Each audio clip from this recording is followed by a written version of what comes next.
Nascido em 1960, Hirohiko Araki foi responsável por revolucionar a história dos shounens japoneses. Araki foi responsável por alguns pequenos trabalhos, mas com certeza o maior deles foi Jojo no Kimi no Nabuken. Certamente qualquer pessoa que já tenha pesquisado um pouco a respeito dessa obra deve ter se perguntado por que todo mundo em Jojo parece gay. E bem, meus amigos, é por isso que eu estou aqui hoje para responder esse questionamento tão intrigante.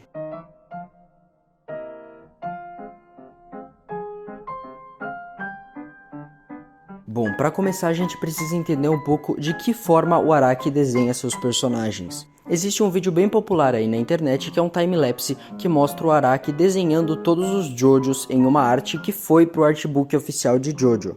E nesse vídeo a gente consegue ter ideia de diversas referências que ele utiliza para desenhar. Conseguimos facilmente notar que ele utiliza de uma revista de moda para desenhar os seus personagens, além de algumas referências de esculturas gregas antigas. E é a partir destas duas informações que a gente consegue explicar o motivo de todos os personagens de Jojo parecerem mais afeminados. Bom, vamos começar um pouco falando a respeito da revista de moda. Hirohiko Araki utiliza modelos femininas para desenhar os seus personagens masculinos.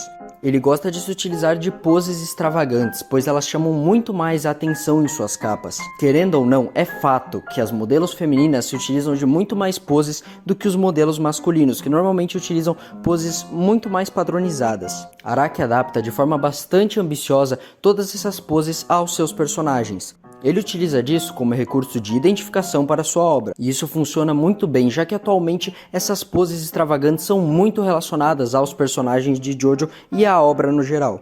Outro recurso que Araki utiliza são os cabelos extravagantes e muito diferenciados em seus personagens.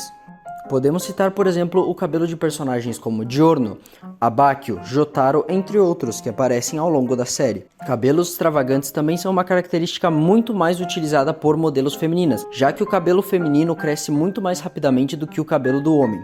Lembrando, isso não significa que não existam modelos masculinos que se utilizam de cabelos incrivelmente diferentes do normal. Claro que existem, porém, a maioria dos modelos que se utilizam desses cabelos extravagantes são mulheres. Agora que já falamos a respeito da moda, vamos entrar um pouquinho na parte da escultura grega. Os gregos acreditavam que rostos perfeitos eram baseados fortemente na simetria. O rosto perfeito teria uma padronização vertical e horizontal. Na vertical existiriam 3 hemisférios do rosto.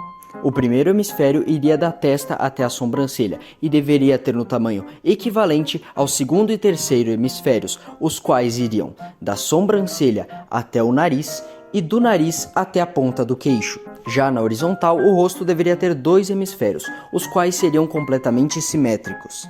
Esse era o molde do rosto perfeito grego, o qual era usado nas estátuas tanto de divindades, tanto de imperadores. Mas é aqui que temos um ponto interessante. Os rostos das estátuas divinas gregas eram agêneros. O rosto perfeito seguia o mesmo padrão, tanto para homens quanto para mulheres. Isso possibilitava que muitos rostos fossem quase que completamente iguais. Isso fez com que os rostos das esculturas gregas não tivessem uma expressividade muito grande e também não representassem um gênero específico. E então, como podemos relacionar essa característica à obra Jojo no Kimi no Nabuken? Bom, como Araki usa desses rostos como forte inspiração, podemos dizer que os rostos de Jojo não têm nenhuma característica muito marcante, nem masculina nem feminina. Eles são rostos agêneros. Lembrando, isso não se aplica a todos os personagens da série, já que o traço do Araki e as características do seu desenho foram variando muito ao longo destes 40 anos em que Jojo é publicado. Araki é uma pessoa bastante experimental, isso pode ser visto facilmente nas capas de JoJolion. Enquanto as capas da parte 1, por exemplo, eram mais padronizadas, as capas da parte 8 não seguem um padrão linear, elas são muito diferentes entre si. Você pode ver que existem capas que se utilizam de diversas cores muito coloridas, ou cores que têm um contraste muito grande entre si, e tem outras capas, como por exemplo essa aqui, do volume 9, que apresenta apenas 3 cores principais, o branco, o preto e o amarelo, que são cores que contrastam muito bem, mas ela é uma capa muito mais minimalista que todas as outras. Podemos então concluir que os personagens de Jojo têm traços mais afeminados ou agêneros pelo fato de que Araki precisava de um elemento chave para que sua obra pudesse ser facilmente identificável. E bem, eu tenho certeza que ele conseguiu.